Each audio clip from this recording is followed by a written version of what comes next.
శ్రావణ మాసం ఇది వ్రతముల మాసం, సంతాన సౌభాగ్యాలను కలిగించే మాసం.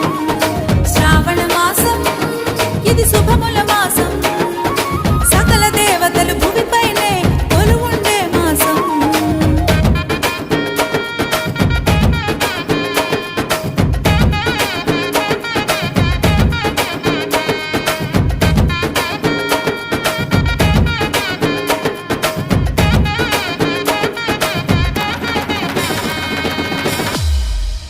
శ్రీ మహాలక్ష్మి అట సింగారాలకే మరుదు, కాముని తల్లి అట చక్కదనాలకే మరుదు, సోముని తోబుట్టు అట సొంపు కళలకే మరుదు, కలసాబ్ది కూతురట గంభీరాలకే మరుదు, తలపలోకమాతయట దయమరి ఏమరుదు, అమరవందితయట అట్టే మహిమ ఏమరుదు.